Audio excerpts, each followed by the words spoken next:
Bismillahirrahmanirrahim. Assalamualaikum warahmatullahi wabarakatuh. Sahabat yang beriman, dalam sejarah Islam ada dua istri para nabi yang justru berkhianat dan durhaka kepada suaminya sendiri.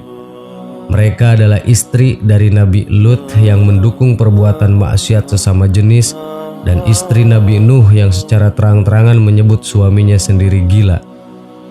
Banyak hikmah yang perlu kita ambil dari kisah dua istri para nabi ini. Kisah tentang dua istri para nabi ini dicatat dalam Quran surat At-Tahrim ayat 66. Artinya, keduanya berada di bawah pengawasan dua orang hamba yang soleh di antara hamba-hamba kami. Lalu kedua istri itu berkhianat kepada suaminya masing-masing.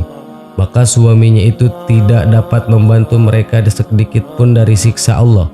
Dan dikatakan kepada keduanya, masuklah ke dalam jahanam bersama orang-orang yang masuk jahanam. Ibnu Jarir Al-Tabari dalam tafsir Tabari halaman 23 menjelaskan bentuk pengkhianatan kedua istri Nabi tersebut sebagai berikut. Artinya, disebutkan bahwa pengkhianatan istri Nabi Nuh pada suaminya adalah kekufurannya yang pernah berkata pada manusia yang kafir, Nuh itu gila. Adapun pengkhianatan istri Nabi Lut adalah saat Nabi Lut merahasiakan tamunya, istrinya justru memberitahu hal itu pada orang kafir yang hendak berbuat jahat. Namun sikap pengkhianatan keduanya tersebut tidak pernah dilakukan sebelumnya, sebagaimana dikatakan oleh Al-Dahhak seperti dikutip Al-Tabari tafsir Tabari. Artinya, diriwayatkan dari Al-Dahhak ayat keduanya berada di bawah pengawasan dua orang hamba yang saleh di antara hamba-hamba kami. Al-Dahhak berkata, tidak ada satupun istri seorang nabi yang berkhianat. Kedua istri itu berkhianat kepada suaminya. Al-Dahhak berkata, dalam soal agama keduanya berkhianat. Hikmah: setiap suatu peristiwa yang tidak ideal dan tidak mengenakan selalu mengandung pelajaran dan hikmah yang bisa kita ambil. Begitu juga dalam kasus kafirnya sebagian kerabat dan keluarga Nabi terdahulu yang antara lain sebagai berikut.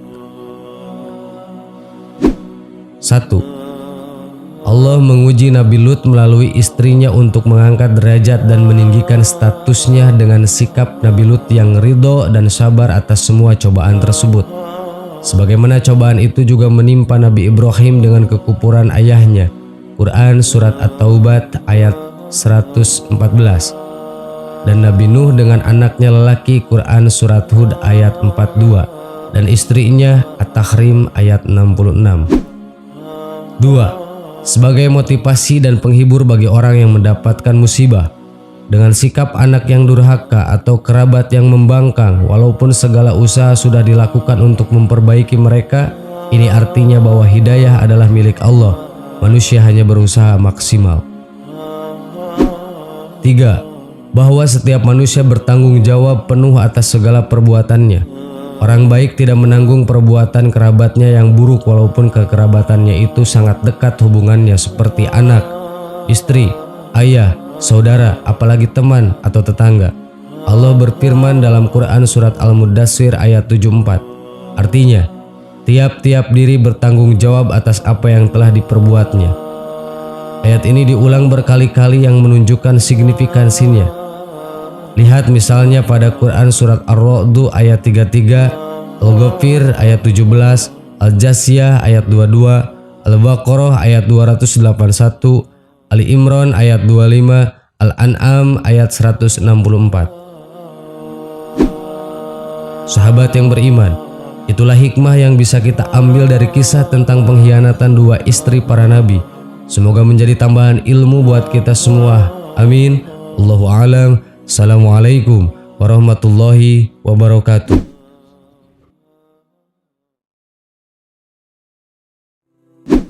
Bismillahirrahmanirrahim. Assalamualaikum warahmatullahi wabarakatuh. Sahabat yang beriman, seorang wanita bila ditanya mengenai pekerjaannya, kemudian ia menjawab ibu rumah tangga, mungkin ada perasaan minder, malu karena merasa itu bukanlah suaranya yang istimewa. Bahkan tidak jarang ada yang beranggapan percuma saja sarjana kalau akhirnya hanya menjadi ibu rumah tangga. Padahal jadi ibu rumah tangga adalah pekerjaan mulia, sumber kasih sayang keluarga. Madrasah pertama bagi anak yang membangun dan memperkuat pondasi dalam sebuah keluarga. Tempat terbaik wanita adalah di rumah. Wanita pengejar karir dunia menganggap bahwa tempat mereka adalah di kantoran, bersolek dan berpakaian ketat. Berangkat pagi pulang sore hari bahkan malam, tak tahu masihkah ada waktu untuk melayani suami atau memperhatikan anak. Padahal wanita yang betah di rumah dipuji oleh Allah Subhanahu wa Ta'ala dan dihapuskan dosanya. Benarkah seorang ibu rumah tangga dipuji dan dihapuskan dosanya oleh Allah? Simak terus videonya sampai akhir hanya di channel Belajar Islam. Satu lagi, tekan dulu tombol subscribe, like, dan share-nya agar menjadi berkah bagi kita semua. Allah Subhanahu wa Ta'ala berfirman dalam Al-Quran surat Al-Ahzab yang artinya, "Dan hendaklah kamu tetap di rumahmu dan janganlah kamu berhias dan bertingkah laku seperti orang-orang jahiliyah terdahulu. Dan laksanakanlah sholat, tunaikanlah zakat, dan taatilah Allah dan Rasul-Nya.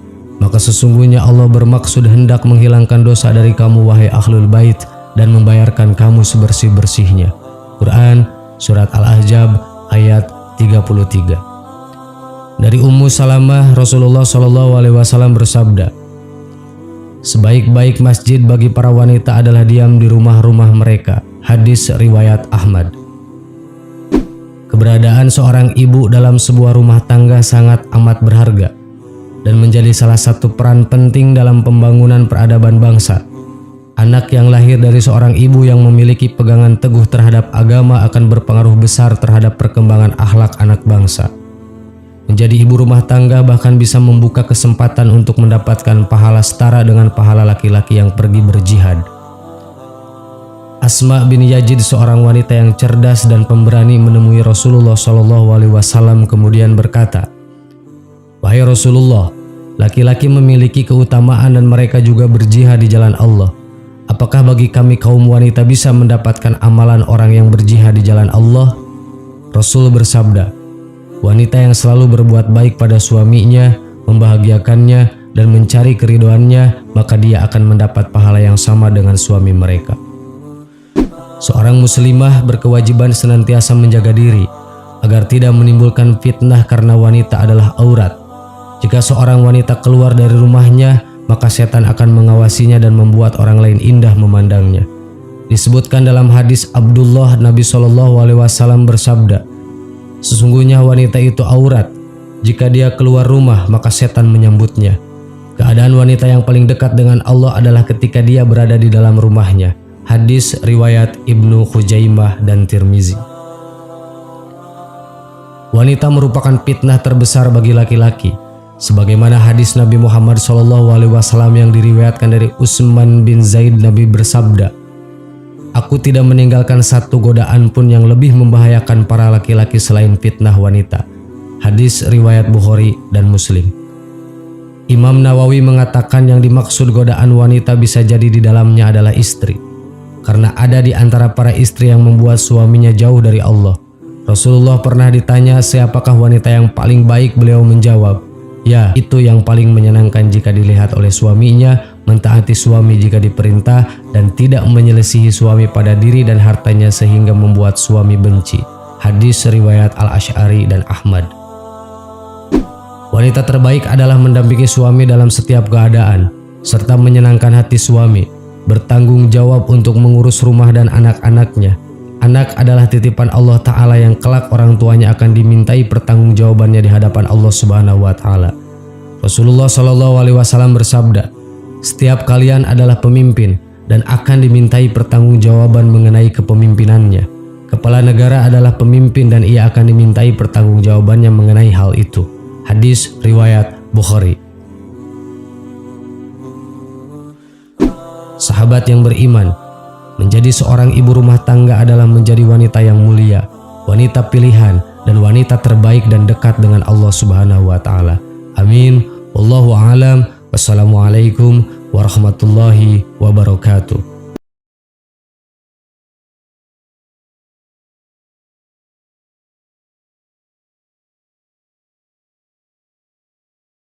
Subhanallah walhamdulillah wa la ilaha illallah أكبر سبحان الله